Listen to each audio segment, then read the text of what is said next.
Malakas na sigaw ni Gracia Cortez ang bumingi sa lahat ng tao sa hallway ng ospital. "Tumabi kayo! Manganganak na siya!" Sigaw din ni George Frisco na kasalukuyang tumutulong sa pagtutulak ng hospital bed papunta sa delivery room. "Hindi ko na talaga kaya, George! Para na ako mamamatay! Ah!" "Tiisin mo na lang, Gracia. Kaunting pagtitiis na lang. Matatapos na rin ang 9 na buwan na paghihirap mo. Lahat mapapalitan ng galak, okay?" Ipinasok na si Gracia sa delivery room. Nakapwesto na rin ang doktor at iba pang nurse. Handa na ang lahat ngunit natigilan si Gracia nang makita ang doktor na nasa harap niya. "Rowan?" Nangangaling tanong ni Gracia. Ito ang tagpong hindi niya inaasahan sa buong buhay niya. Ang makita ang ex-boyfriend niyang doktor. "Anong ginagawa mo rito? Hindi ikaw ang doktor na nakausap ko kanina." Napatiimbagang naman si Dr. Rowan Almonte at napasulyap sa lalaking kasama ng dati niyang nobya na si Gracia. "Unfortunately, may kailangan attendance si Dr. Joan na ibang pasyente. Kaya ako magpapaanak sa'yo. So kung handa ka na, dadalhin ka na sa table in lithomy position." "Lithomy?" Takang tanong ni Gracia. Nakataas yung 2 mong hita para madaling makalabas ang bata. Hindi alam ni Gracia ang mararamdaman niya, kung maiilang ba o kung ano. Ngayon pang nasa harap na siya ng ex-boyfriend niya, kung minamalas nga naman. Ito pa talaga ang magpapaanak sa kanya. Hingang malalim and push! Utos pa ni Doc Rowan. Naging matagumpay naman ang panganganak ni Gracia sa tulong ng magaling na doktor. "Maraming salamat, Doc Rowan. Salamat at ligtas si Gracia at ang sanggol." Sambit naman ni George na lumuluha pa. Nag-igting ang panga ni Doc Rowan. "Ginawa ko lang ang trabaho ko. Maiwan ko na kayo." Nagmadaling lumabas sa delivery room si Rowan. Bakas ang inis sa kanyang mukha. At talagang sa lahat ng pagkakataon ay dito ko pa makikita ang dati kong nobya. Sambit ni Rowan sa kanyang sarili habang tinatanggal ang gloves, lab gown at tangkap. Bakit kailangan ipamukha niya sa akin na masaya na siya? At kasama niya pa talagang lalaking dahilan ng paghihiwalay namin. Ano bang nakita niya sa lalaking yun para sayangin ang 5 taon naming pagsasama? Wala pang 1 taon nang maghiwalay kami. Tapos makikita kong manganganak siya? Ganun ba nila kamahal ang isa't isa? "Ayos lang po ba kayo, Doc Rowan?" Tanong ng isang babaeng nurse na siyang ikinagulat ni Rowan. "Oo, ayos lang ako, Nurse Cassie." Sad naman ni Nurse Cassie. Totoo ba? Parang hindi naman, Dok eh." "Bakit? Kilala niyo po ba yung pasyente kanina?" "Anong ibig mong sabihin? Bakit mo natanong?" Kunot noong tanong papabalik ni Rowan. "Naobserbahan ko kasi na parang nanginginig ang mga kamay mo at nakita ko sa mata mo sa unang pagkakataon na parang hindi mo gusto ang ginagawa mo. Madalas kasi nakikita kong masaya ka kapag nakakatulong ka sa kapwa at kapag nakakakita ng sanggol. May problema ba?" "Hindi ko siya kilala, Nurse Cassie. Masyado lang siguro akong pagod kanina." Saad na lamang kunwari ni Rowan. "Sana hindi mo na lang tinanggap ang shifting mula kay Doc Joan, Doc Rowan." Lumingon si Doc Rowan sa babaeng nurse. "Sana nga eh. Sige, mauna na ako, Nurse Cassie." "Sandali lang, Doc Rowan. Pwede ba ako magsabi na ang pinaka-weird na bagay sa'yo?" Kumunot ang noo ng doktor. "Ano yun? Hindi mo ba napansin? O ako lang to? Kakulay at katulad ng ilong mo ang anak ng nanganak kanina. Matangos, Doc Rowan. Tapos parang may pagkakaparehas kayo ng mata." Tumaas ang kilay ni Doc Rowan. "Anong ibig mong sabihin?" Nagkibit balikat ang babae. Wala naman. Napansin ko lang eh, hindi mo ba nakikita, Doc Rowan? Parang magkahawig kayo." Umiling-iling lang naman si Rowan. "Hindi." Malamig na turan niya. "Sa bagay, sa mukha ka ng babae nakatingin kanina eh." Nagpaalam na si Nurse Cassie kay Doc Rowan. Napailing na lamang si Doc Rowan at saka lumabas upang pumunta sa kanyang opisina. Masyadong mabigat ang kanyang loob at parang gusto na lamang umuwi. Ngunit hindi niya alam na mas bibigat pa pala ang loob niya nang makita ang picture nila ni Gracia sa table niya. Kinuha ni Doc Rowan ang picture, saka pinagmasdan ang masaya nilang mukha. Paano mo nagawang maging masaya sa piling ng iba, Gracia? Gayong heto ko at nahihirapan. Isinubsob ko ang sarili ko sa trabaho para lang makalimutan ka at ang ginawa mong panloloko sa akin? Pero para akong isirang umaasa pa rin sa ating dalawa. Ngayon, sa hindi inaasahang pagkakataon, napatunayan kong wala na talaga akong inaasahan. Buo na kayong pamilya. Sana balang araw, makita ko ang sarili kong umingiti na muli ng totoo. Tumulo ang luha mula sa mga mata ni Doc Rowan. Tinignan niya ang likod ng picture kung saan may sulat at doon niya naalala ang isang bagay. Sandali, wala pa kaming isang taon na magkahiwalay ni Gracia. 10 buwan pa lang ang nakakaraan, ibig sabihin. Lumalim ang paghinga ni Rowan saka napatayo at nakuyong niya ang kanyang kaliwang kamay. Posibleng akin ng batang tinadala niya kanina. Bakit hindi ko kasi tinignan ang mukha ng bata? Hindi ko tuloy nakita ang ibig sabihin ni Nurse Cassie kanina. Sandali, baka nasa intensive care unit pa ang sanggol. Nagmadaling pumunta si Rowan sa ICN pero huli na ang lahat. Nang ipagtanong niya kung nasaan ang anak ni Gracia ay nakuha na ito. Nasa ang kwarto naroon? Si Gracia Cortez. Tanong ni Rowan sa nurse na nagbabantay. Sa room 323 po, Doc Rowan. Sige, salamat. Mabilis na naglakad si Doc Rowan papunta sa kwarto ni Gracia pero katulad ng naabutan niya, wala ring tao sa room 323. Sino pong hinahanap niyo, Doc Rowan? Tanong pa nga ng isang nurse. Yung pasyente po ba sa room 323? Naku, kaalis lang po. Baka maabutan niyo po sila sa labas. Okay, maraming salamat. Tinapik ni Doc Rowan ang lalaking nurse. Pero siya tumakbo nang mabilis papunta sa labas. Nakita niya si Gracia kasama si George habang bitbit ang sanggol, papasakay sa taxi. Gracia! Sigaw ng doktor. Pero huli na ang lahat dahil tuluyan ang nakasakay ang mga ito sa sasakyan. Nagngingit-ngit ang mga ngipin ni Rowan nang bumalik siya sa lobby. Bakit umalis kagad ang pasyente sa room 323? Kaanak niya pa lang kanina. Nag-aalalang tanong ni Rowan sa nurse. Nagpumilit po ang pasyente, Doc Rowan. Ayaw niya na po kasing madagdagan ng hospital bills niya. Sad ng nurse. Bakit? Wala bang pangbayad ng lalaking kasama niya? Wala naman palang kwentang lalaking yun eh. Hinahayaan na lumabas.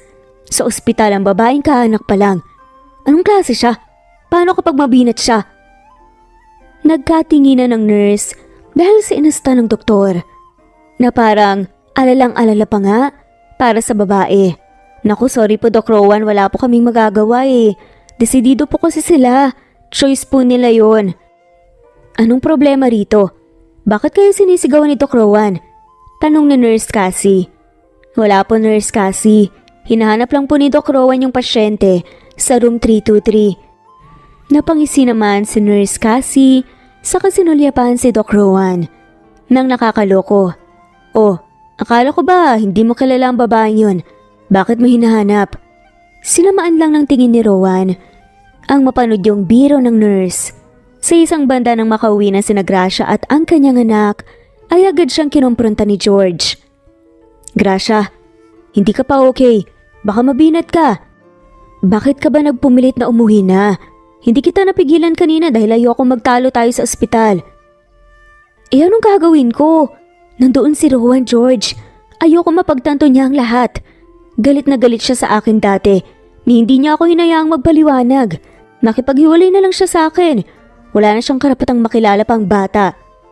Mariing saad ni Gracia. Pero anak pa rin niya si Rohan.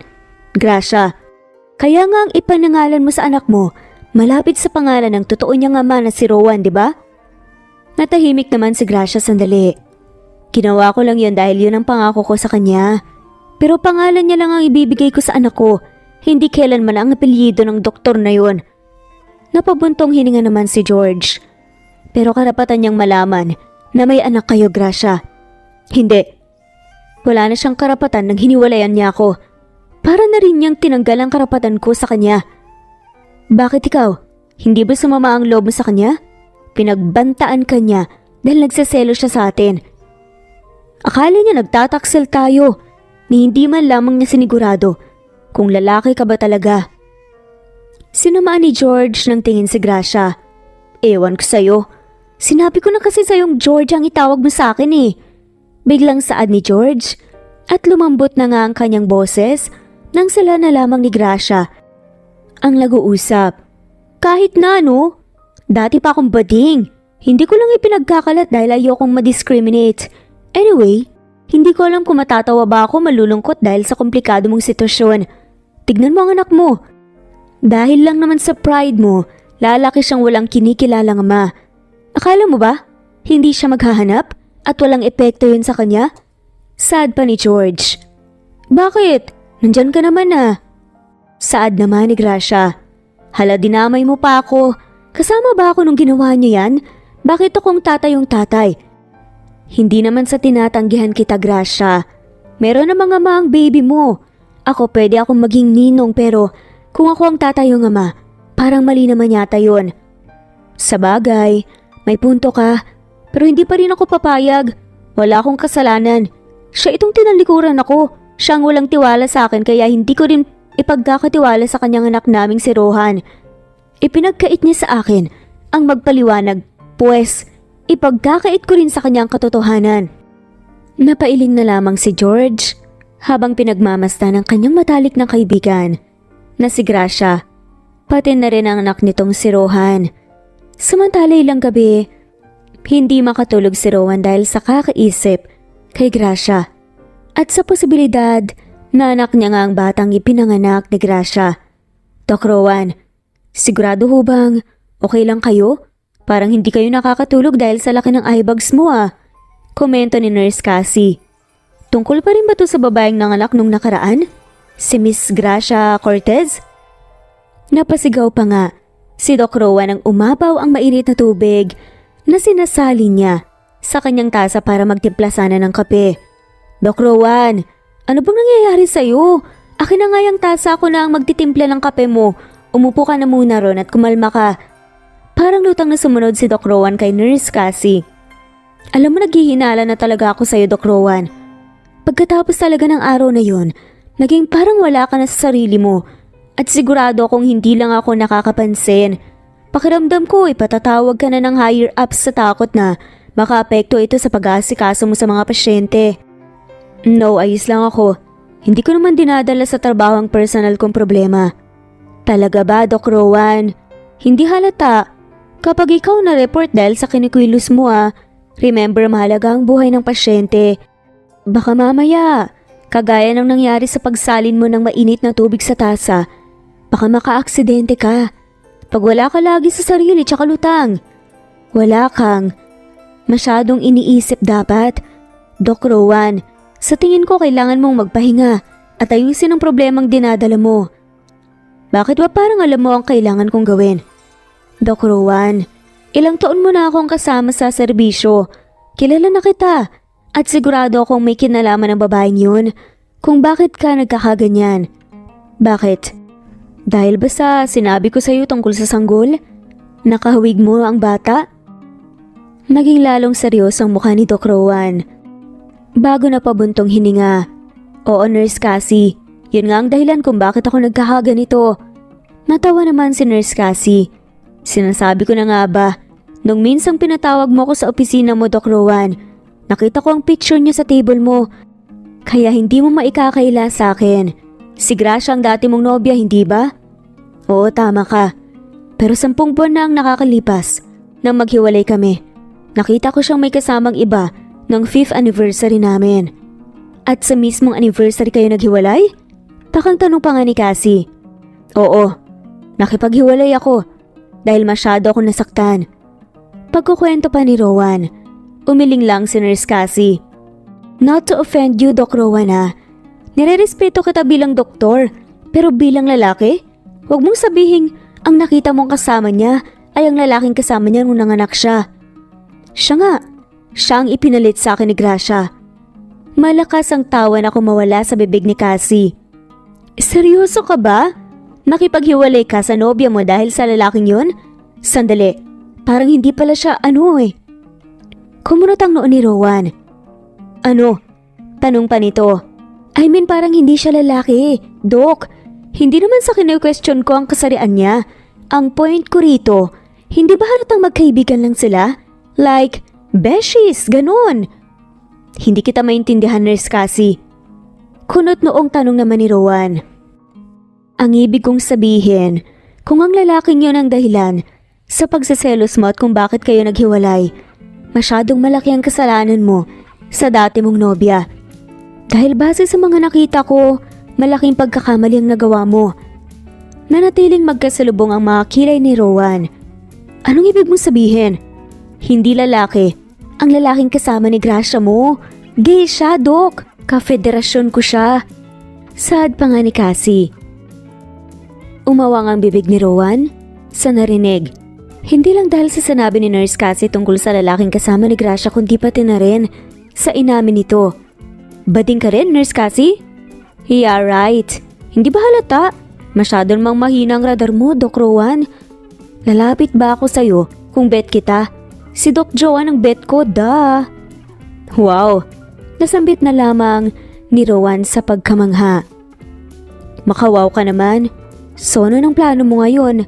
Hindi mo ba siya pupuntahan para malinawan ka sa lahat ng mga gumugulo sa'yo, Doc? Masyado ka namang mahina.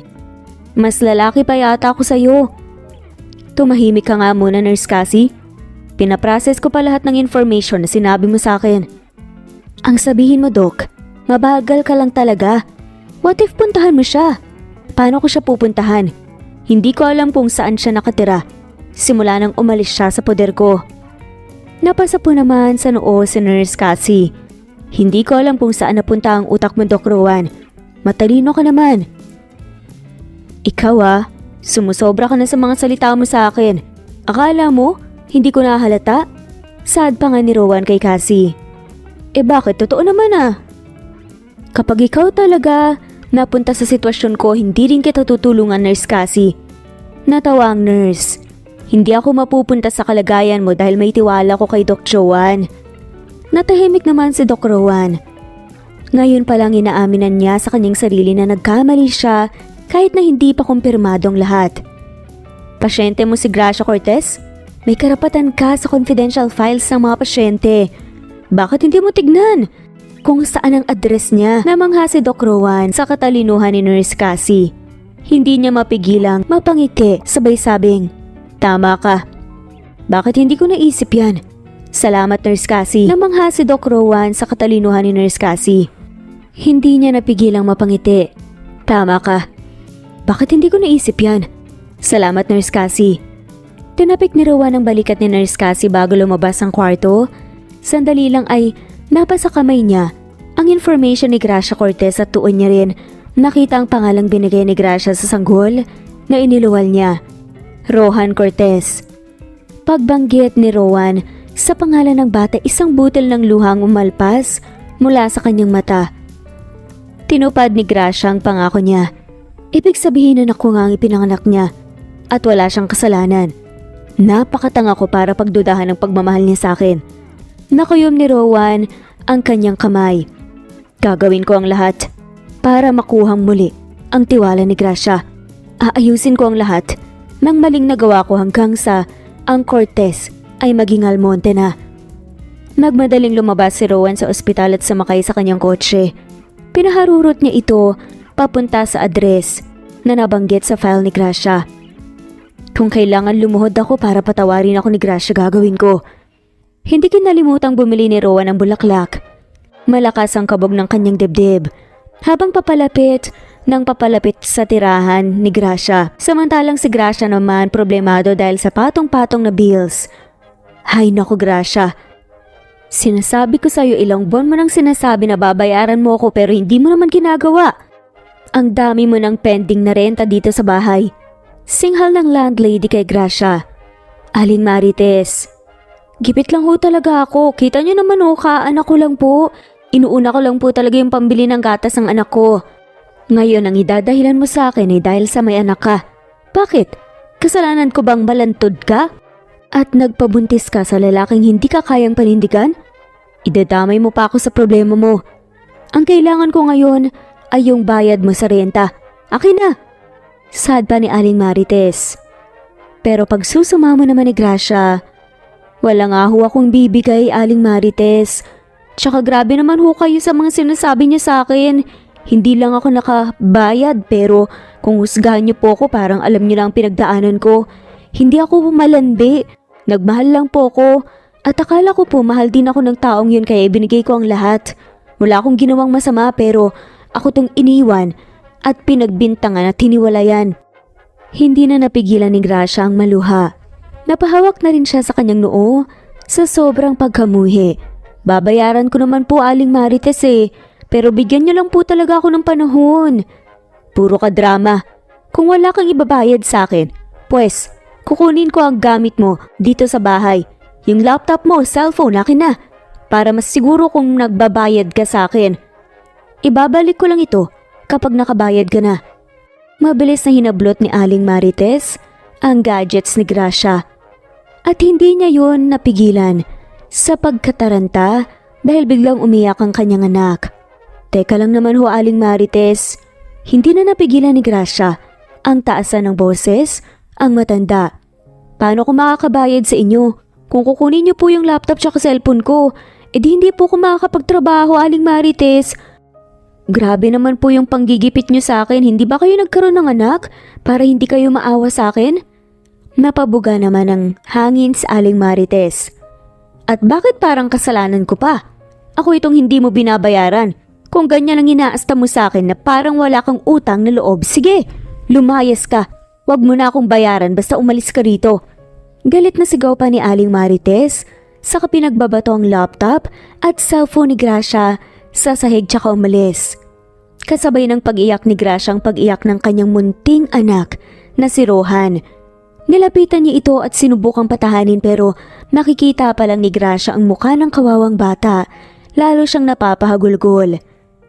Bakit kailangan mangyari ito? Anak, bakit kailangan kong palaging magdusa? Patuloy na hinahaplos ni Gracia ang likod ng kanyang sanggol na sinasabayan siya sa pagluha. Pasensya ka na, Rohan, kung nasasaksihan mo itong lahat. Kung hindi lang sana tayo iniwan ng tatay mo, hindi natin mararanasan to. Pero tinalikuran niya ako. Tinalikuran niya tayo. Kaya patawarin mo ko kung pati ikaw nadadamay sa masalimot kong buhay. Mukhang ganito rin ang mararanasan natin kapag bumalik ako sa probinsya. Siguradong puro pasakit din ang matatanggap ko mula sa mga magulang ko kapag nalaman nila ang nangyari sa akin. Tumigil ang pag-iyak ng bata at tumitig lamang sa kanyang ina na si Gracia. Napatuloy pa rin sa paghikbi. Pero wala tayong magagawa, anak. Kailangan na nating umalis. Wala na tayong puwang sa lugar na ito. Hindi ko na rin matatawagan ang ninong George mo dahil sira na ang cellphone ko. Aalis tayo nang walang paalam. Maiintindihan niya naman siguro. Ayoko na ring maging pabigat pa sa kanya. Ibinaba muna ni Gracia ang kanyang anak. Bago nagsimulang mag-impake, sinubukan niya ring tigilan ng pag-iyak at tataga ng loob. Puuna ang desisyon niya na alis na siya. Inabot na ng 5:00 ng hapon sa pag-aayos si Gracia at nang matapos ay binuhat niya ng muli ang kanyang anak. Halina, anak ko, magsisimula na tayong muli. Kahit saan tayo dalhin ng tadhana basta magkasama tayo, hayaan mo at gagawin ko ang lahat para sa'yo. Hinalikan ni Gracia ang pisngi at noo ng kanyang anak bago huminga ng malalim at pagmasdan ng bahay. Nahuliin niya nang makikita ng araw na yun. Binuksan niya ang gate at papalabas na siya nang may sumalubong sa kanyang isang lalaki. Hindi lang basta isang lalaki dahil kilalang kilala ito ni Gracia. Rowan? Ano ginagawa mo rito? Gracia. Sandali pang napatitig si Rowan sa dati niyang nobya dahil muli na naman siyang nabihag sa ganda nito. Saan ka pupunta? Bakit ang dami mong dala? Lumabas si Gracia sa gate, buhat-buhat ang mga bagahe. Wala ka na ron. Lalampasan na sana ni Gracia si Rowan nang pigilan siya ng lalaki. Sandali, Gracia. Mag-usap tayo. Bakit ka alis? Nandito na ako. Napabuga si Gracia at napairap bago nilingon si Rowan. Anong ibig mong sabihin narito ka na? At anong mag-usap? May kailangan pa ba tayong pag-usapan? Oo, marami. Nakita ni Gracia ang isang punpon ng rosas na paborito niya na daladala ni Rowan. Lalong nagngit-ngit ang kanyang mga ngipin, kaya sinamaan niya ng tingin ng lalaki. Anong maraming pinagsasasabi mo, Rowan? Wala na tayong dapat pag-usapan pa, kaya maiwan na kita dahil alis na ako. Si Rohan, ano ko siya hindi ba? Diretsahang saad na nga ni Rowan. Natigilan sa paglakad si Gracia sa tanong ng ex niyang doktor. Anak natin siya, Gracia. Tama ko hindi ba? 10 buwan ang nakalipas nang magkahiwalay tayo nung salubungin natin ang anniversary natin. May nangyayari sa atin. At ang naging bunga nun ay si Rohan, hindi ba? Sagutin mo ko. Wow, Rowan. Parang hindi mo ko hiniwalayan din ng araw na yun ah. Kung makapagsalita ka parang hindi mo ako pinaulanan ng masasakit na salita. Bakit? Kung sabihin kong oo, anak mo nga si Rohan, anong gagawin mo? Makikipagbalikan ka? Kukunin mo ang anak mo sa akin? Ganun-ganun na lang yun? Gracia, patawarin mo ako. Nagkamali ako kaya nga ako nandito para humingi ng tawad sa'yo. Ayusin natin ang lahat. Sinubukang hawakan ni Rowan ang kamay ni Gracia pero kinabig lang yun ng babae. Hindi, Rowan. Huwag mo kong tawagin na parang sa'yo pa rin ako. Hindi na ako katulad ng dati. Nasa isang tawag, isang halik, isang lambing makukuha mong muli. Masyado nang maraming nangyaring masama sa akin. Nang hiwalayan mo ko, maraming pagdurusa at hindi ko kayang magpatawad. At tanggaping muli dahil sa tuwing naaalala ko ang ginawa mo, nararamdaman ko lahat ng sakit. Tanalikuran ni Gracia, si Rowan. Pero dahil sa dami ng problemang kanyang dinadala, sa bigat ng kalooban ay muntikan na siyang matumba. Mabuti na lamang at nasaloy siya ni Rowan maging ang bitbit niyang sanggol. Gracia, ano bang problema? Bakit namumutla ka? Masusing tinignan ni Rowan ang babae. Teka, kumain ka na ba? Nakaramdam ng dagling pagkahilo si Gracia.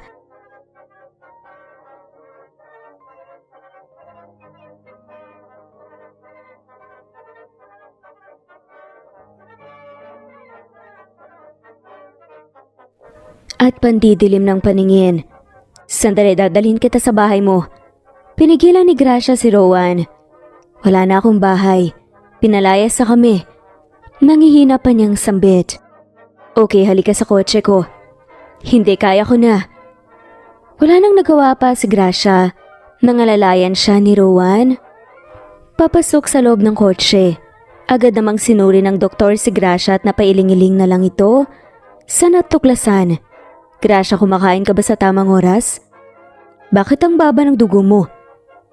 Nagpapasuso ka pa naman. Look, ang payat mo rin. Paano na si Rohan kung walang makukuhang sustansya sa'yo? Marami lang masyadong nangyari pero sisiguraduhin kong kakain ako ng sapat para kay Rohan. Kaya hindi mo kailangan mag-alala. Aalagaan kong mabuti ang anak natin kahit wala ka. Magpapahinga lang ako sandali at mamaya aalis na rin kami. Kalong-kalong ni Gracia si Rohan habang pinipilit na tanggalin ang hilo. Bakit ka alis? Bakit ka pinalayas sa tinutuloyan nyo? Wala ka bang pera? Kaya ba nagpumilit ka ring umalis ka agad sa ospital kahit na hindi ka po pwedeng lumabas dahil kapapanganak mo pa lang at posibleng tuguin ka pa? Wala akong sapat na pera, okay? Lahat nakalaan para kay Rohan. Kaya hanggat maaari ay nagtitipid talaga ako. Napangisi si Rowan. Kaya tinitipid mo ang sarili mo. Gracia, hindi mo kailangan magtipid. Narito ako. Handa akong magbigay ng pera kung kailangan mo. At obligasyon ko yun lalo na kay Rohan. Kung pinaalis ka sa bahay mo dahil hindi ka nagbabayad, akong magbabayad. O kung ayaw mo bumalik ka na sa akin, bawal ka na muling tumira sa unit natin. Napangisi si Gracia. Nanghina lang akong sandali. Pinagsamantalaan mo na kaagad ako. Hindi, Rowan. Hindi magbabago ang isip ko, hindi ako babalik sa'yo. Akala mo ba?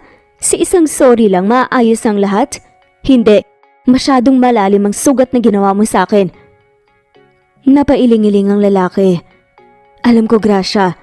At tangtang ako dahil hindi kita hinayaang magpaliwanag dati. Masyado ako nagpalamon sa galit dahil sa malaking selo sa kaibigan mo. At dahil na rin sa trauma sa pamilya namin. Sorry, masyado lang din akong natakot na mawala ka dahil mahal na mahal kita. Pero hindi ko alam na dahil sa ginawa ko ay mas lalo ka palang nawala sa akin. I'm really sorry, Gracia. I know, hindi mo pa ako mapapatawad pero bigyan mo ko ng pagkakataong ayusin ang lahat. I failed as your boyfriend. Hayaan mo akong bumawi kahit man lang sa anak natin. Please? Puno ng pagsusumamang sambit ni Rowan. Napabuntong hininga si Gracia. Pag-iisipan ko, gumuhit ang ngiti sa mga labi ng doktor. Okay, that's fine. Thank you for giving me hope. Sige, pag-isipan mo. Pero habang nag-iisip ka, pumunta muna tayo sa ospital. I need to do some further check-ups para sa'yo para makasiguradong okay ka lang, maging sa anak natin. Hindi na nakaapela pa. Si Gracia, nang kabitan na siya ng seatbelt ni Rowan. Pinatakbo na rin ng doktor ang sasakyan papunta sa ospital. At katulad ng pangako ni Rowan, nagsagawa na nga siya ng check-ups para kay Gracia at kay Rohan. Kamusta? Anong balita, may sakit ba ako? Si Rohan, sunod-sunod pa na tanong ni Gracia. Wala naman pero kulang ka lang sa vitamins kaya reresetahan kita ng gamot. Pero kahit, wag na pala, ako na lang ang bibili. Bibili rin ako ng sapat na gulay at prutas para sa'yo. At imomonitor ko ang kinakain mo para sigurado akong sapat din ang nakukuhang sustansya sa'yo ni Baby Rohan. Kumislap ang mga mata ni Rowan nang banggitin niya ang pangalan ng kanyang anak. Nakanganga naman si Gracia nang makita yon. Sabihin mo nga sa akin, kaya mo ba ako dinala rito ay para gumawa ng dahilan? Para makita palagi ang anak mo? Para makasama mo siya? Mali ka, dahil unang-una sa lahat ginagawa ko to dahil gusto kong makita at makasama ang mama niya. Pirong sagot ni Rowan. Napahirap na lamang sa Gracia. Huwag mo nga akong simulan, Rowan. Alam ko na ang galawan mo. Akala mo ba makukuha mo ko sa pagpapaganyan mong hirit? Style mo bulok. Sus, nakuha nga kita dati. Imposibleng hindi gumana ngayon. Ang the moves ko para sa'yo. Gracia, baby ko. Kinindatan pa ni Rowan si Gracia na naging dahilan ng pag-usok ng ilong nito. Sorry na lang dahil hindi na ako kinikilig sa'yo. Hindi mo na ako muling makukuha pa. Wala ka ng reklamo sa akin. Anak ko na lang ang mahalaga sa akin.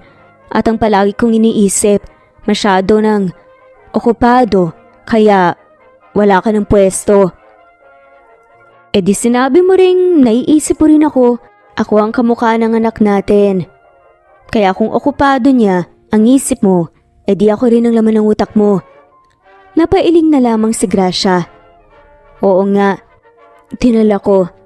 Nang 9 na buwan, siya lang din palang magiging kamukha. Pulong ni Gracia sa kanyang isipan. Let's go? Tanong ni Doc Rowan. Ha? Saan? Nagtatakang tanong naman ni Gracia. Sa Mart, bibili tayo ng mga kailangan mo at ng mga kailangan ni Baby Rohan. Tila ba nasilaw si Gracia sa maaliwalas ng ngiti ng dati niyang nobyo. At dahil sa sinabi ng doktor, nakaramdam siya ng kilig. Walastik, kinakain ko na yata ang sinabi ko kanina. Sino bang hindi kikiligin kung bibilhan niya ako ng mga kailangan ko at ng mga kailangan ng anak ko? Pulong ni Gracia sa likod ng kanyang isipan. Kakalungin na sana ni Gracia ang anak niya nang pigilan siya ni Rowan. Hindi natin siya isasama, Gracia. Sumingkit ang mga mata ni Gracia. At bakit? Sino magbabantay sa anak ko? Sa anak natin, Gracia. Mas makabubuti kung sa baby's room muna siya. Masyado mo siyang ine-expose sa labas, wala pa siyang 1 buwan. At Mart ang mapupuntahan natin. Pwede siyang paarawan tuwing umaga. Pero masyadong delikado sa sanggol na makalanghap kagad ng polusyon. Sensitive din ang mga tenga nila. Kaya hindi natin siya pwedeng dalhin dahil maingay sa Mart. Pinagagalitan mo ba ako? Tanong ni Gracia. Hindi naman sa ganon, more on pinapayuhan. Bilang doktor at bilang ama ng bata. Gusto ko kung mas makabubuti sa kanya. Okay, fine. Pinatawag ni Doc Rowan si Nurse Cassie para papuntahin sa opisina niya. Mabilis naman itong nakarating. Yes, Doc Rowan and? Napanganga si Nurse Cassie nang makitang pamilyar na muka. Napangiti ito nang mapaglarong sinulyapan si Doc Rowan. Gracia Cortez, siyang dati kong nobya at siyang ina ng anak kong si Rohan. Diretsa ang saad niya. I see. Kinikilig naman na sambit ni Nurse Cassie, tsaka lumapit kay Gracia. Ako naman si Nurse Cassie, ikinagagal akong makalala ka. Ako rin. Pinilit ng umiti ni Gracia kahit sa isang banda ay nakakaramdam siya ng kirot sa kanyang puso. Lalo na't nakikita niya ang mga lihim ng ngitian ni Rowan at ni Nurse Cassie. Ikaw na munang bahala sa anak ko. Oo naman, baka kaasa ka. Naalagaan kong mabuti si Baby Rohan. Kinalong na nga ni Nurse Cassie ang nakabig kiss na sanggol. Mag-enjoy kayong dalawa sa date nyo. Date? Hindi kami magde-date. Apela pa ni Gracia. Bibili lang kami ng mga gamit ni Baby Rohan. Sabi mo eh. Sige Doc Rowan, una na ako, galingan mo ah. Tila nangasar pa nga na saad ni Cassie. Nagkatinginan naman si Gracia at Doc Rowan. Anong galingan, Rowan? Wala.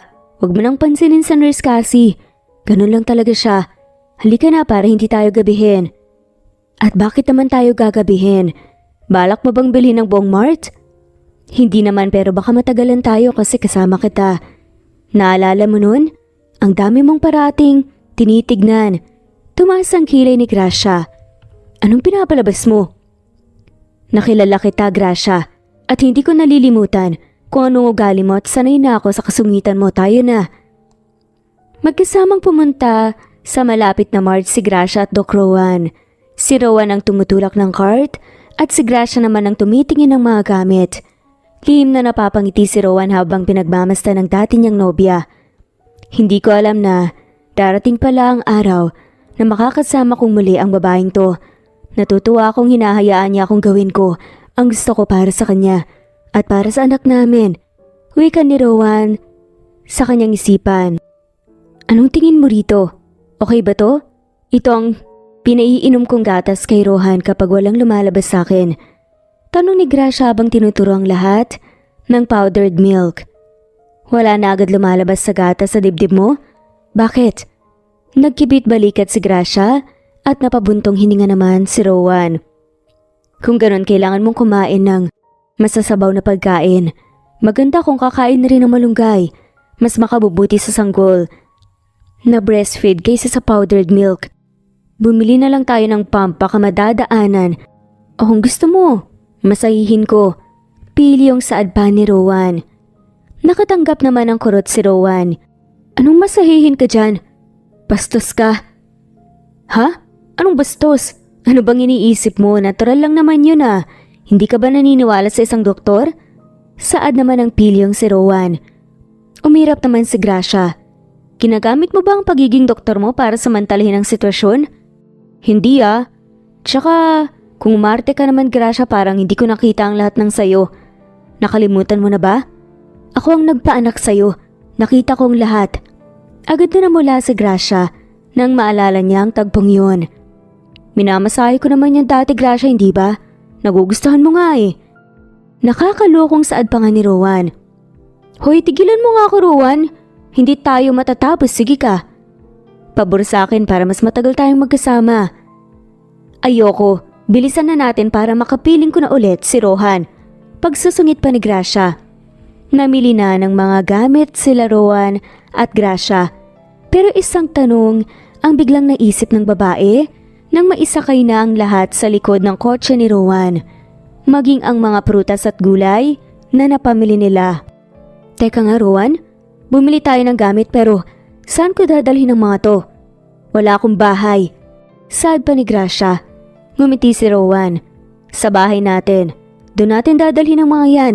Sasaglit tayo sa ospital para sunduin si Baby Rohan at sa unit ko kayo tutuloy. Ha? Wala sa usapan natin yan Rowan ah. Hindi ako titira sa'yo. Hindi kami tutuloy ni Rohan sa bahay mo.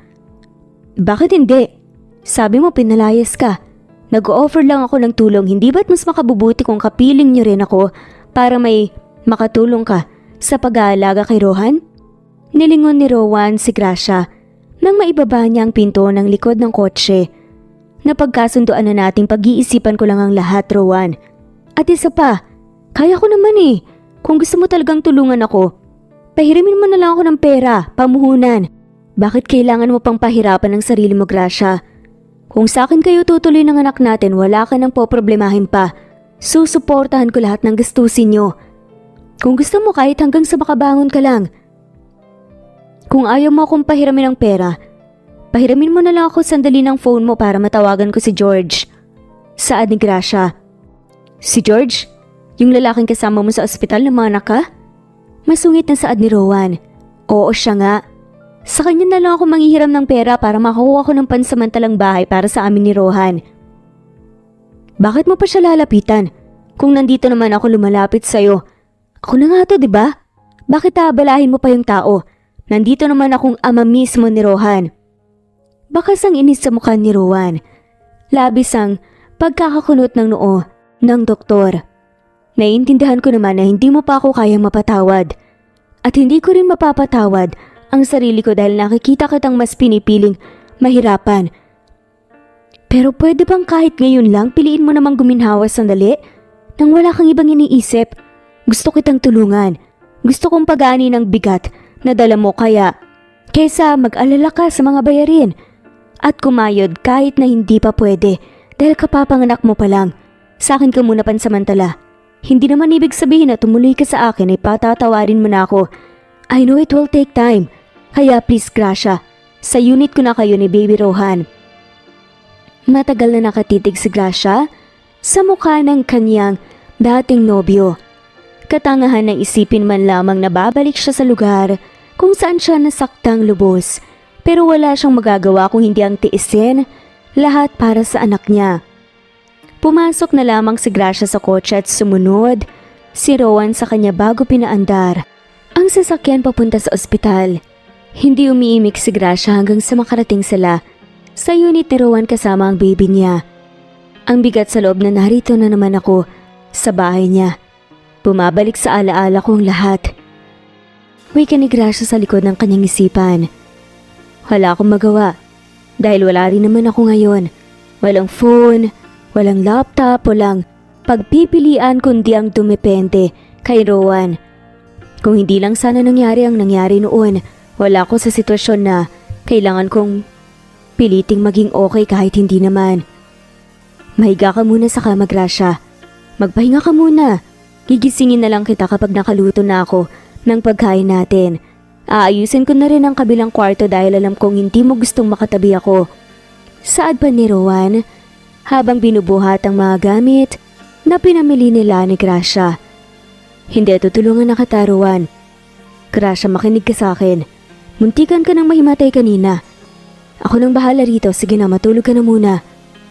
Wala nang nagawa pa si Gracia, kundi ang sumunod pumasok siya sa dati nilang kwarto ni Rowan at hindi niya inaasang alpas ang luha mula sa mata niya. Walang pinagbago katulad pa rin ito nang iniwan ko. Maging amoy, ganun pa din. Inihiga ni Gracia si Rohan sa kama. Tinabihan niya ito hanggang sa hindi niya namalayang nakatulog na rin siya. Gracia, luto na ang pagkain. Pagtawag ni Rowan ngunit nahinaan niya ang boses niya nang makitang tulog na ang mag-ina sa kanyang kama. Mapait na ngiti ang gumuhit sa mga labi ni Rowan nang umupo siya sa kama at lapitan ang mga to. Kung alam mo lang, gaano kalaking pagsisisi ang nararamdaman ko sa loob ko, Gracia. Gustong gusto kitang hawakan, haplusin at halikan. Gusto kitang lambingin hanggang sa mapatawad mo ko. Gusto kong makita kayong mag-ina sa piling ko.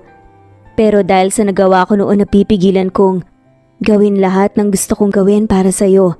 Kung hinayaan lang sana kitang magpaliwanag. Mali, kung hindi selos ang pinairal ko, hindi mangyayaring mawala ka sa akin. Kasalanan ko ang lahat. Kasalanan ko kung bakit ka nahihirapan. And I'm really sorry for what I did. Patawarin mo ko. Pasensya ka na sa lahat ng katangahan ko. Mainit na luha ang tumulo sa pisngi ni Rowan. Mabilis niya itong pinunasan bago ginising ang dati niyang nobya. Gracia, gising ka na. Kakain na tayo. Mabilis namang nagising si Gracia at walang salitang sumunod sa lalaki. Kumain ka ng marami, Gracia. Tsaka eto, gumawa ako ng soup para makatulong sa pagbe-breastfeed mo kay Baby Rohan. Uwi ka ng doktor habang pinagsasandukan si Gracia. Salamat. Sad lang naman ni Gracia. Oo nga pala, huwag kang mag-alala dahil pwede naman akong hindi umuwi rito kung hindi ka komportable sa akin. Pwede akong matulog sa sleeping quarters sa ospital. Tawagan mo na lang ako kung sakaling kailangan mo ko. Ito ang cellphone ko. Nakasave dyan ang numero ng telepono ko sa opisina. Pwede mo akong tawagan kahit anong oras. Pero paano ka? Wala kang gagamitin. Sad ni Gracia. Wala naman akong ka-text kaya ayos lang. Tugon ni Rowan na para bang binibigyan ng assurance si Gracia na wala itong kasalukuyang nobya. Kahit na, may mga personal matters ka. Malay mo bigla kang tawagan ng pamilya mo, hindi mo agad makasagot, di ba? Malaking abala pa ang maidudulot ko sa'yo. Umiling lang naman si Rowan. Pero ayos lang sa'yo na abalahin mo ang ibang tao? Napatigil sa pagkain si Gracia. Rowan, kaibigan ko lang si George. Hanggang ngayon ba nagsaselos pa rin ikaw sa kanya? Hindi pa ba sapat ang mga masasakit na salita na natanggap namin mula sa'yo noon? Wala naman kaming ginagawang masama, Rowan. Tinutulungan niya lang ako. Pero ang tulong ko hindi mo tinatanggap? Tanong pa ni Rowan. Napatayo si Gracia. Rowan, ibang usapan yan. Malamang hindi ko tatanggapin ang tulong mo dahil galit ako sa'yo. Alam mo naman kung bakit hindi ba? Bakit ba ang laki ng selos mo sa kanya? Sa'yo ko nga binigay ang lahat. Ang puso ko, ang katawan ko, lahat. Pero dahil lang sa nakita mo kaming... Ewan ko kung anong nakita mo. Nagselos ka na kaagad? Minasama mo pa. Kaibigan ko siya, Rowan, kaibigan. Ang nakita kasi ni Rowan ay ang anggulo na parang magkahalikan ng dalawa. Pero ang totoo, may kinuha lang pala si George na pilik mata sa mata ng babae. Kaibigan? Sigurado ka bang yan ang turing niya sa'yo? Napatayo na rin si Rowan. Oo, sigurado ako dahil bakla siya, okay? Lalaki rin ang type niya. At baka nga dapat ako pang magselos dahil baka ikaw ang gusto niya eh. Hindi ako. Pero ibang usapan na yun. Ang mali rito ay inuungkat mo pa ang nakaraan. Kaya mo ba ako dinala rito ay para lang idikdik sa akin ang lahat ng sakit na idinulot mo sa akin dati? Kung ganun, aalis na lang kami ng anak ko. Mariin na saad ni Gracia. Tatalikuran na sana ni Gracia si Rowan. Nang kabigin nito, ang kamay niya tiniharap siya.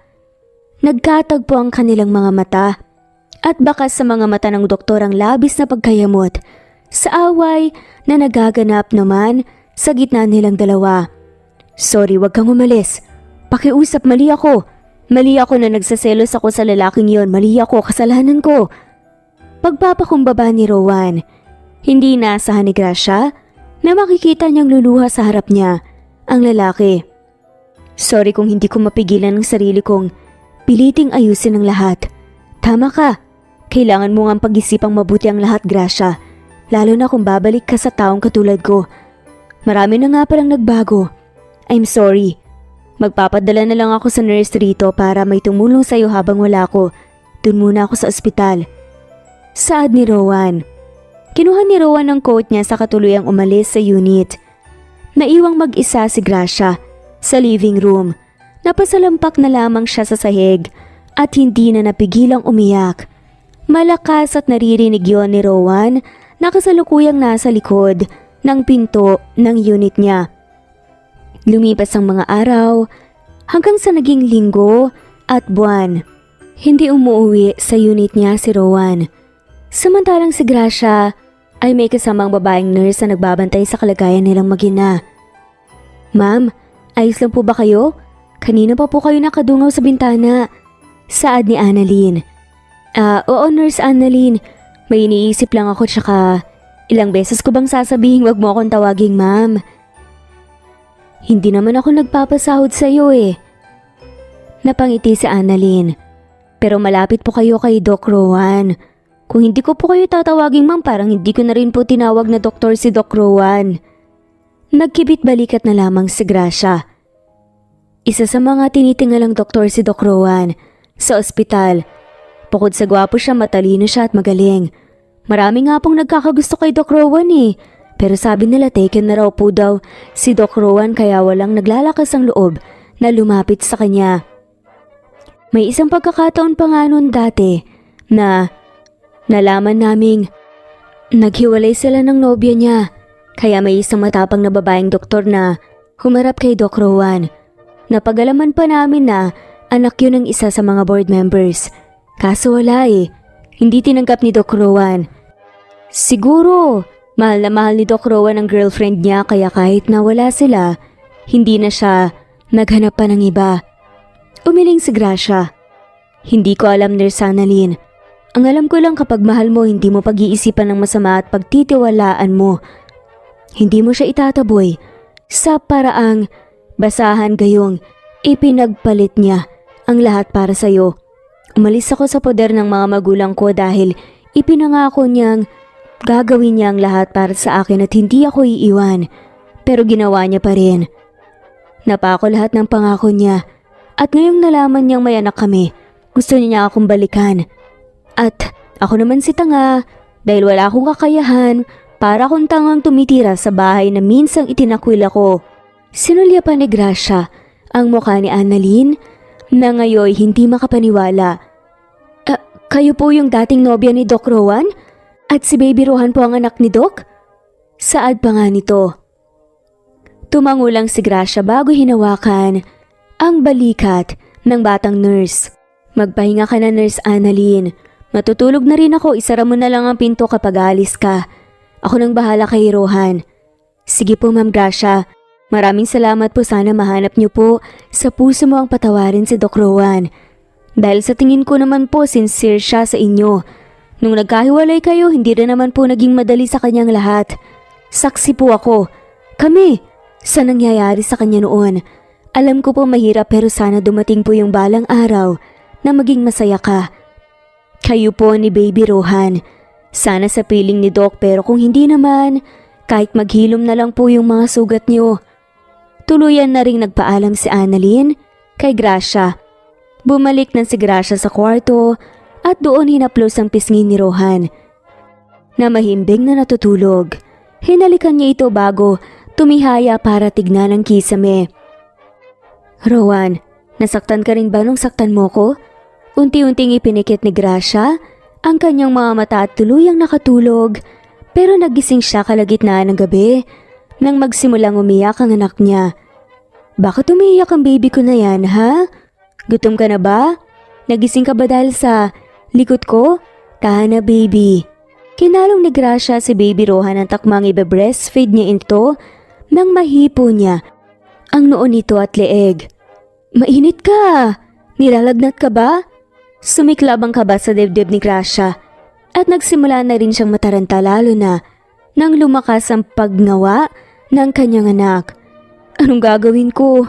Pinauwi ko pa naman si Nurse Annalyn. Napakagat si Gracia sa kuko niya habang nagpapalingalinga para mag-isip. Baby, wait lang ha. Hindi ko alam ang gagawin ko. Hindi naman pwedeng uminom ka ng gamot. Baby ka pa eh. Shh, tahan na baby. Naiiyak na rin tuloy ako. Pakiramdam ko wala akong kwentang ina dahil hindi ako handa sa pagkakataong to. Hindi ko alam kung paano ka gagaling. Hindi ko na itanong kay Rowan. Natigilan si Gracia nang mabanggit niya ang pangalan ng dati niyang nobyo. Sandali, ang daddy mo. Tatawagan ko si Rowan. Tama, alam niya ang gagawin dahil doktor siya. Mabilis na lumabas ang kwarto si Gracia habang kalong-kalong si Baby Rohan. Kinuha niya ang cellphone na iniwan ni Rowan noon na kahit minsan hindi niya ginamit. Tinawagan niyang doktor. Yes, baby ko? I mean, Gracia? Napatawag ka? May nangyari ba? Bakit umiiyak si Baby Rohan? Nag-aalala pa na tanong ni Rowan. Tuluyan ang tumulo ang luha ni Gracia. Rowan, anong gagawin ko? Bakit? Bakit ka umiiyak? Anong nangyari, Gracia? Tanong ni Rowan. Si Rohan, Nilalagnat ang anak natin, Rowan. Sad pa nito. Ano? Sandali. Pupunta ako dyan. Hintayin mo ako, huminahon ka Gracia. Painumin mo siya ng tubig at paliguan mo sandali. Damitan mo na rin nang sa ganun ay mas maging okay siya. Nandyan na ako. Sige. Ginawa ni Gracia ang lahat ng inutos ni Rowan at guminhawa naman ang kanyang kalooban nang bumaba naman ng lagnat ng anak niya. Gracia. Bumalaga kay Gracia ang basang-basa sa ulan na doktor sa may pintuan ng unit. Kumusta si Rohan? Hinihingal pa nga na saad niya. Mabilis na lumapit si Rowan sa kanyang anak at sinuri ito. Ginawa mo ba lahat ng bilin ko, Gracia? Oo. Kasusuot ko lang ng damit sa kanya. Maraming salamat. Papunta na nga kami sa kwarto eh. Ikaw, basang-basa ka. Bakit ka sumugod sa ulan? Dumiretso ka na muna sa banyo para makaligo. Dadalhan na lang kita ng damit. Hindi, titignan ko muna ang anak natin. May nakaantabi na ambulansya sa baba kaya kung hindi pa siya okay, dadalhin natin siya sa ospital. Rowan, magpalit ka na muna please. Ikaw ang magkakasakit din yan eh. Sige na, basang-basa ka ng ulan. Mahihintay ka naman ng anak mo. Naroon lang kami sa loob ng kwarto. Okay, sige. Naglakad na si Rowan papunta sa banyo, samantalang ibinaba muna ni Gracia si Baby Rohan sa crib para makakuha siya ng tuwalya at damit ni Rowan. Sakto naman na iiwan ni Gracia ang damit. Sa may pinto ng CR nang bumukas ang pinto at nakita niya si Rowan na bagong ligo at nakahubad. Eto ay pinagdala kita ng damit, Rowan. Sige na, magpalit ka na. Inaabot nga ni Gracia ang damit kay Rowan at sa pagkakataong yun ay nagdampi ang kanilang mga kamay sa isa't isa. Nagkatagpo din ang kanilang mga mata. Doon ako sa kwarto, Rowan. Hintayin ka na lang namin. Magsasalita pa sana si Rowan nang nagmadaling umalis si Gracia. Hindi naman maikukubli ng babae na may maramdaman siyang kakaiba. Ano ba itong puso ko? Bakit bumibilis ang tibok? Hindi ko dapat ito nararamdaman. Hindi porket nakita ko siyang nakahubad ay bibigay na ako. Maghulos tili ka, Gracia. Napahawak na lang si Gracia sa noon niya. Bumukas ang pinto at pumasok na si Rowan sa kwarto. Titignan ko na ang anak natin. Sige, mabuti pa nga, Rowan. Kumain ka na ba? Ipagluluto muna kita. Ikaw nang bahala rito. Mangalis na si Gracia nang hawakan ni Rowan ang makinis na braso ni Gracia. Kailangan kita rito, Gracia. Wala namang nagawa si Gracia kundi ang umupo sa kama at panoorin si Rowan sa ginagawa nito sa kanilang anak. Kamusta? Okay na ba siya? Nag-aalalang tanong ni Gracia. Oo, bumaba na nga ang lagnat niya at maaliwalas na rin ang paghinga niya. Mabuti naman, salamat Rowan, salamat at nandito ka. Sandaling napatitig si Rowan kay Gracia. Salamat at tinawagan mo ko. Salamat hindi ka nagdalawang isip na humingi ng tulong sa akin, Gracia. Natutuwa ako na nandito ko para sa inyo. Gumuhit ang ngiti sa mga labi ng doktor. Kung wala ka nang kailangan, babalik na ako sa ospital para makatulog ka na rin ng maayos. Tatayo na sana si Rowan nang hawakan ni Gracia ang damit niya. Hindi mo kailangan umalis ngayong gabi, Rowan. Dito ka lang, kailangan pa kita. Baka mamaya bumalik pa ang lagnat ng anak natin dito ka na lang matulog. Saad ni Gracia. Sigurado ka? Nag-aalangan pa na tanong ni Rowan. Nagkatitigan silang dalawa at sa sandaling yun, tila pa naintindihan nila ang kapwa-pahiwatig. Agad na hinilan ni Rowan ang kamay ni Gracia para halikan ito sa labi. Hindi na pinigilan pa ni Grace ang kanyang sarili na bumawi ng halik sa mahal niyang doktor. Tumulo ang luha sa kanyang pisngi at pagtanto niyang kahit malaki ang galit niya kay Rowan, mahal niya pa rin pala ito. Rowan, sandali. Bigkas si Gracia nang ihiga siya nito sa kama. Magigising ang anak natin. Kung mag-iingay ka, Gracia, magigising siya. Kaya manatili kang tahimik. Walang hinalikan ni Rowan si Gracia. Mahal na mahal kita, Gracia. Hindi yun nagbago. Pareho silang lumuluha nang pagsaluhan nila ang maulan at mainit na gabi. At doon nila binuhos ang matagal na nilang nararamdaman at pananabik sa isa't isa. Kinabukasan nagising si Gracia sa gitna ng bisig ni Rowan. Nagulat siya nang makitang walang sawa siyang pinagmamasdan ng doktor. Good morning, baby ko. Malambing na bati pa nga ni Rowan. Hindi naman napigilan ni Gracia na mamula. Huwag mong sabihin kanina kapag gising. Nasaan nga pala ang anak natin? Nasa crib. Huwag kang mag-alala dahil pinainom ko na siya ng stock mong gatas. Ang galing ha, may laman na ulit. Tigilan mo nga ako, Rowan, ang aga-aga. Bitawan mo nga ako. Bakit na naman? Parang di mo naman hiniling kagabi na hawak. Hindi na natapos pa ni Rowan ang sasabihin niya ng takpan ni Gracia ang bibig niya. Utang na loob, Rowan, na yung bibig mo. Napakabastos mo talaga kahit kailan. Akmang babangon na si Gracia nang hilahin siyang muli ni Rowan at yakapin. Saan ka pupunta? Marami pa tayong kailangang pag-usapan. Hindi ba't nagkausap na tayo kagabi? Tanong pa ni Gracia. Napangiti si Rowan. Ibig mo bang sabihin okay na ulit tayo? So, tayo na ulit, Gracia? Oo naman. Kailangan mo pa bang tanungin yan? May nangyari na nga ulit sa atin, kailangan pa ba talagang letrahan? Paano kung makakasigurado kung hindi mo sasabihin? Pangungulit naman ni Rowan. Sinabi ko na nga sa'yo. Mahal pa rin kita. Yun na yun, okay? Rowan naman, bitawan mo na ako. Natawa si Rowan. Mahal na mahal din kita, Gracia. Hinalakan ni Rowan ang pisngi ni Gracia at hindi naman nakatakas ang mga pinong labi ng babae. At kung hindi pa umiyak si Baby Rohan, hindi na sila matatapos sa paglalambingan. Oh, umiiyak na ang anak natin. Pakawalan mo na nga ako.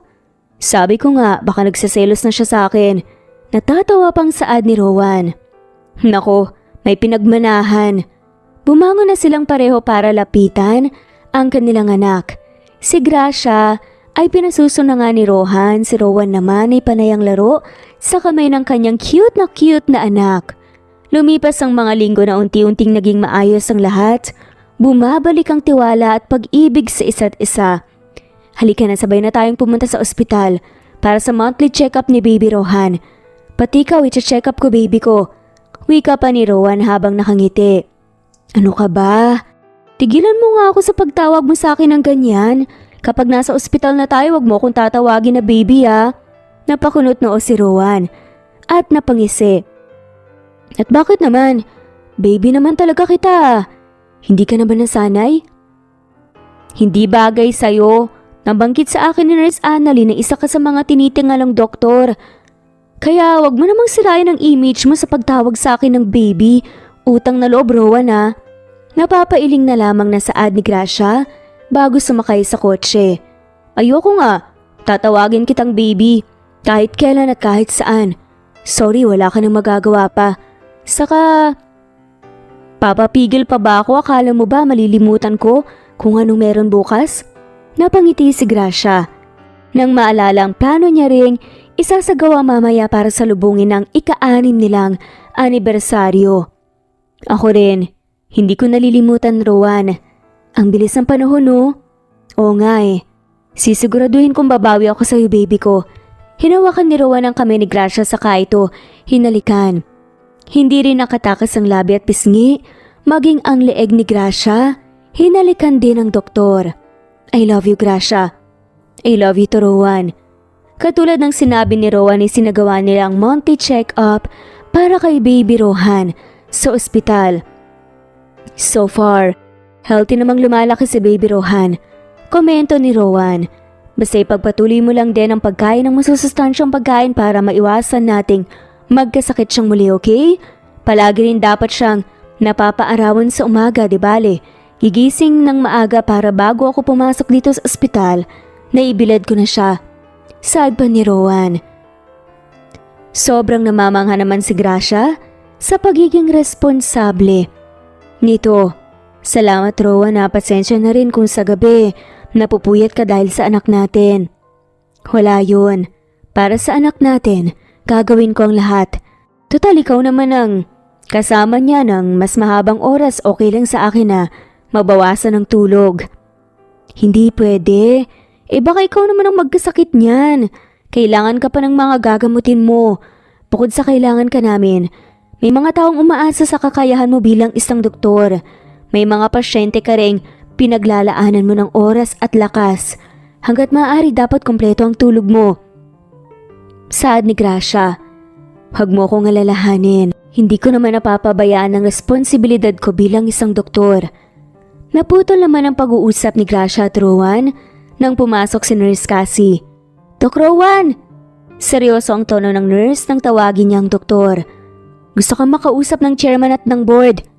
Bakit daw? Takang tanong ni Rowan. Tungkol sa performance mo. Bakit, anong problema? May problema ba? Nagkibit balikat na lamang si Nurse Cassie. Sige, pupunta na ako. Baby ko, dito muna kayo ni Rohan ha. Babalik ako. May problema ba? Takang tanong naman ni Gracia. Hindi ko alam eh. Aalis na muna ako. Sige. Ilang sandali pa nakarating na si Rowan sa lugar kung saan naghihintay ang chairman at ang board. Pinatatawag niya raw po ako, chairman. Wika ni Rowan nang makapasok siya sa malamig na kwartong yun. Oo, Doc Rowan. Maupo ka. Sumunod naman si Rowan. Tungkol po pala saan at bakit niyo po ako pinapatawag dito? Well, you see, nakita namin ang performance mo nitong mga nakalipas na araw at buwan. Masaya kaming ibalita sa'yo na matutupad na ang matagal mong pangarap. Nangangailangan ng magaling na doktor sa ibang bansa kung saan pagmamay-ari din ang kumpanya natin. Napagdesisyonan ko at ng board na ipadala ka sa Amerika. Amerika? Hindi makapaniwala ang tanong ni Doc Rowan. Oo, Doc Rowan. Alam naman namin na kagustuhan mong magtrabaho sa mas malalaking hospital para mas maraming matutulungang pasyente. Ngayon, ito na ang pagkakataong matupad ang pangarap mo. 2 weeks from now, inaasahan ka na ng ospital na lumipad papunta sa Amerika. Ihanda mo na ang sarili mo. Hindi magawang maging masaya ni Rowan nang makalabas siya ng kwartong yun. Sigurado siyang pangarap niya ang makatulong sa marami, lalo na ang makapunta sa Amerika. Itong naging goal niya nang maghiwalay sila ni Gracia noon. Pero hindi niya inaasang matutupad kaagad ito, ngunit sa maling pagkakataon pa. Oh, bakit parang hindi may pinta ang mukha mo? May nangyari ba? Tanong ni Gracia. Nang bumalik na nga ito. Nang makitang nakabagsak din ang mga balikat ng doktor. Wala naman. Okay na ba kayo ni Rohan? Umuwi na tayo. Sigurado ka? Uuwi kang kasama namin? Wala ka bang duty? Umiling si Rowan. Meron, pero mas gusto kong makasama kayo, lalo ka na, Gracia. Unti-unting lumapit si Rowan bago niyakap ng mahigpit ang kanyang nobya. Ayokong mawalay sa'yo, Gracia. Madamdaming saad pa nga nito. Ha? Bakit ka naman mawawalay sa akin? Hindi naman kami alis ng anak mo sa'yo. Hindi ka namin iiwan, Rowan. Nandito lang ako. Ngayon pa ba na nagkaayos na tayo at malapit nang matupad ang pangarap natin na mabuo ang pamilya natin? Hinaplos ni Gracia ang malapad na likod ng doktor at tinapik-tapik ito. Hindi ako aalis, Rowan. Tumulo ang luha sa pisngi ni Rowan dahil naaalala niya ang balitang natanggap niya mula sa chairman kanina. Ang tungkol sa pangarap niyang pag-alis sa bansa. Umuwi na tayo sa bahay, Gracia. Let's spend together as a family. Sige, kung gusto mong umuwi na tayo. Ang totoo alam ni Gracia ang tungkol sa pag-alis ni Rowan. Narinig niya yon kay Nurse Cassie. Hinihintay niya lamang na banggitin sa kanya ni Rowan ang tungkol dito. Panay ang sulyap ni Gracia kay Rowan habang tahimik itong nagmamaneho. May dumi ba sa mukha ko? Kanina ka pa nakatitig sa akin baby ko. Nakangising saad pa ni Rowan na hindi pinapahalata ang kanyang malalim na iniisip. Wala naman. Masyado lang ako nagwagwapuhan sa iyo ngayon dahil seryoso ang mukha mo. Nakangiting saad pa ni Gracia. Totoo ba? Akala ko mas gwapo ko kapag nakangiti Tanong ng doktor habang tumitingin sa rear view mirror.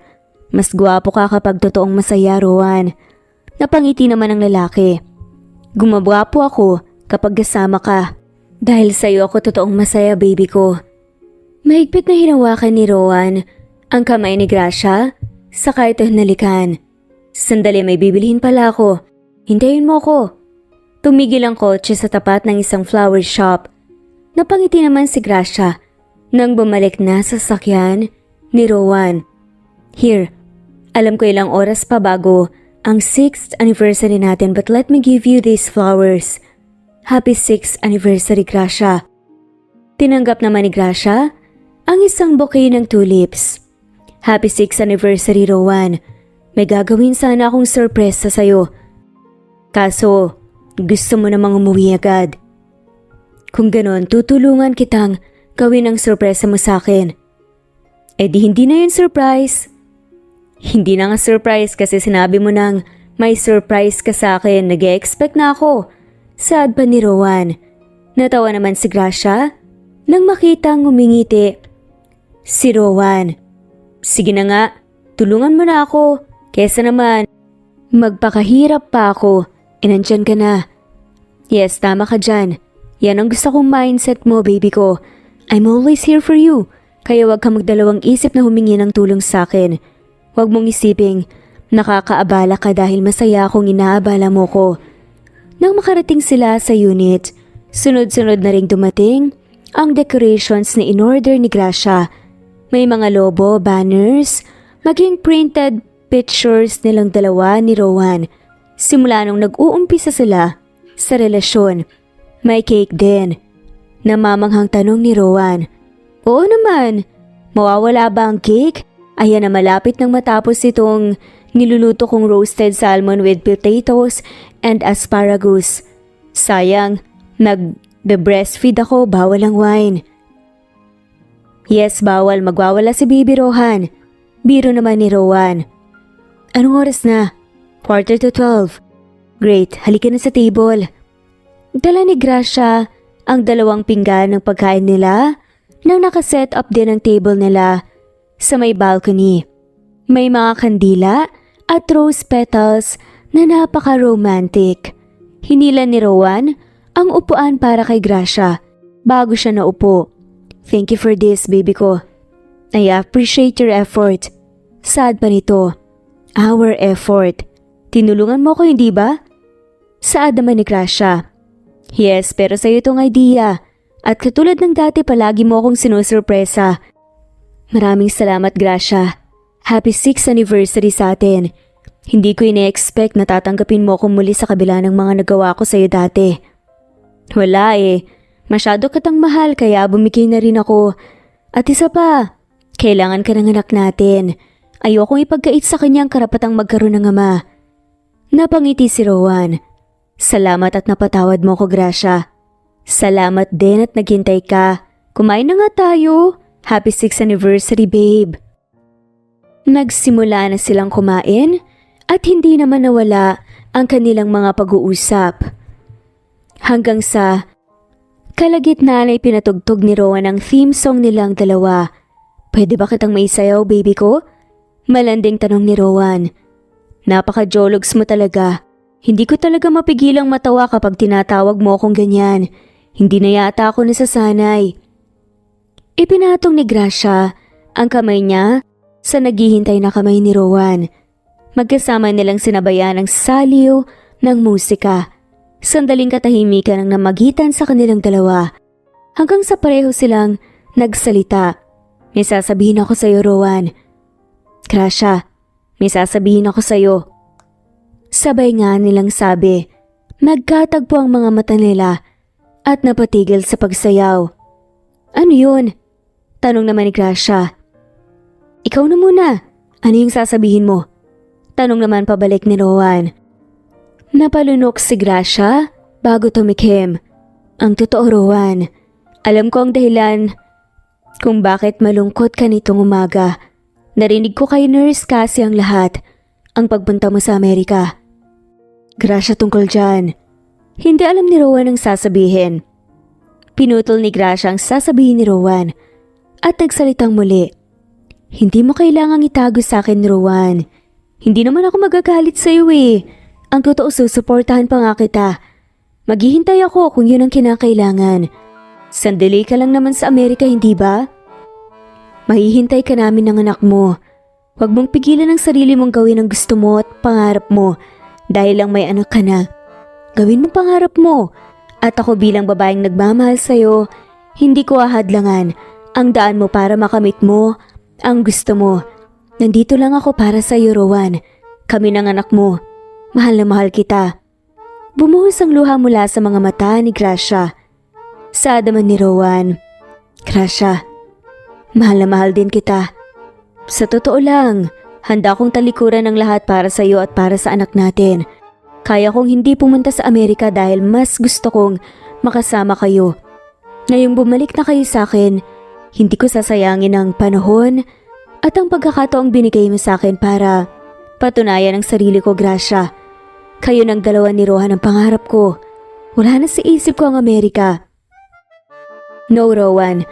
Sayang ang chance mo para makapunta sa Amerika. Binuhos mo ang dugot pawis mo para doon.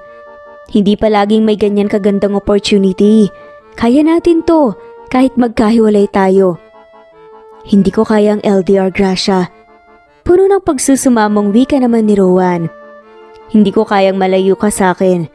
Dahil ngayon pa lang, na 1 pulgada lang ang pagitan nating dalawa, namimiss na kita. Paano pa ang Milya? Sad nga nito. Napakagat ng labi si Gracia. Hindi niya alam kung matatawa ba siya o matatouch sa sinabi ng kanyang nobyo pero payak ang pagkabigla niya nang lumuhod ang doktor sa harap niya. Rowan, anong ginagawa mo? Bakit ka lumuluhod? Hindi mo kailangan magmakaawa sa akin, sige. Kung anong gusto mo, yun na lang ang gawin natin. Tumunghay ang lalaki at kasabay nun, pinakita nito ang kahon ng singsing. Gracia, nakikiusap ako sa'yo.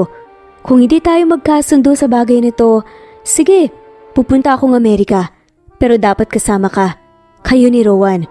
Gusto ko kapag nasaan ako, nandoon ka rin. Kung nasan ka, nandun din ako. Gagawin ko ang gusto mo. Basta pakasalan mo ko. Gracia, payag ka bang pakasalan ako? Halos mawala ng hininga si Gracia sa kanyang nasasaksihan. Pero isa lang ang sagot niya. Oo, Rowan. Pumapayag ako. Nakangiting tumayo si Rowan para isuot ang singsing sa daliri ni Gracia. Maging siya ay napaluhan na rin. Pero napawi yun nang mainit siyang hinalikan ng kanyang fiancé. Mahal na mahal kita, Rowan. Hindi ko inaasahang ito ang magiging solusyon mo. Hinaplos ni Rowan ang magkabilang pisngi ng mahal niya. I was supposed to do this last year, kaya gano'n na lang ang galit ko. Pasensya ka na sa akin, mahal na mahal lang din talaga kita, kaya gano'n ako nasaktan dati. Umiiling si Gracia habang nakangiti. Wala na akong pakialam sa nangyari noon. Ang mahalaga ay ngayon. Maraming salamat dahil bumawi ka. Napakasaya ko. Napakasaya ko rin, Gracia. Thank you for making me the happiest man in this world. Pangako ko sa iyong halagahan kita. Kayo ng anak at magiging mga anak natin. Lumipas ang 2 linggo at lumipad na nga sa Amerika si Rowan. Kasama si Gracia at ang kanilang uniko iho. Hindi naman nagtagal ay doon na rin sila nagpakasal sa ibang bansa. Masayang-masayang mag-asawang Rowan at Gracia kasama ang kanilang mga anak at napagdesisyonan na rin nilang manirahan sa Amerika. Hindi maganda ang magdesisyon habang galit ka. Mas makabubuti kung magpapakalma ka muna para makapag-isip ng maayos. At hindi ka rin makapagsalita ng mga masasakit na salita. Nang sa ganun, maipakita mo ang tiwala mo sa taong totoong minamahal mo at totoong nagmamahal sa'yo. Hindi lahat ng tinatanggap nagpapatawad ka agad.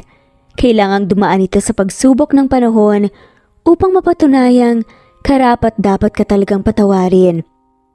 Pero ang mahalaga, pag nagkamali tayo, ay dapat aminin natin sa ating sarili at dapat matuto tayo. At magtiwala na hindi na natin gagawin muli ang pagkakamaling yun. At dito na nga po nagtatapos ng kwentong pagmamahalan ni Gracia at Rowan. Maraming salamat po sa lahat ng mawalang sawang sumusubaybay at shoutout po sa mga sumusunod. Nesbeth, Marlilyn, Lynn Lee, Iza Lentoco, Judy Quilates, Cleo Aling, Wenoni, Evelyn Santiano, Babes Music and Memories, Melchor Ramirez, Presbyteros Rose Ostonalito, Bernadette Mayo, Judy Kutamura, Mary Ann Tamashiro, Imelda Forteza, Wilma, Augustus, Madeline Tuason, Tita Domoo, Flory Robles, Annabel Huelo, Leonisa Azotes, Didi Dia, Fega Rices, Janet's Vlog, Rolando Yagyagan, Daisy Blasa, Erlinda Chong, Babes Music and Memories, Jen, Vanessa, Cecilia Palaubsanon, Allen Lagana, Merlin, Harem Ruhi, Jules, Eunice Comprasyon, Nuraini Aini, Ning, Augustus Cleo Waling, Dahlia Lelsen, Judy, Jemima Linley, Presbyteros Rose, Ana Vencer, Nesbet Hanaban, Miras Channel, Harem, Ann Mariano, Presenta Menoza, Rosemary Paraganas, Imelda Kunan, Ona, Jeyo, Chu, Lina Almazan, Carmelita Mendoza, Elizabeth Gila, Vida Dichosa, Juliet Kaday, Lolar Hemi, Ana Bueta, Annalie Flor, Leonisa Zotes, Romana Gorospe, Wenoni, Nelani Juan, Rosemary de la Cruz, Rosemary Palaganas, Imelda Forteza, Wenoni Anya Lucas, Ostonalito, Jerry Ramos, Judy Quilates, Imelda Forteza, Judy Quilates, Mirna Josue, Lynn Lee, Lina Castillo, Emily, Wendy Bird, Mirna Josue, Madeline Escoro, Rosemary de la Cruz, Emily, Didi, Jane Magallanes, Eileen, Mark Anthony Seriales, Evangeline Charlene Naton, Ana Vencer, Rosemary Corpus, Sunshine Sotalbo, Nelani Juan, Harem Ruhi, Kira Trisha Ortaleza, Andrea Taga, Carmelita Mendoza, Fe Novares, Lynn Lee, Jomar Ria Bueno, Jeoka Ditek, Teresita Tagian, Wawateng of Sarangani Province, Mindanao, Eileen Lomano Glagana, Merlilyn, Shirley Peralta, Miras Channel, Harem Ruhi, Anita Hernando,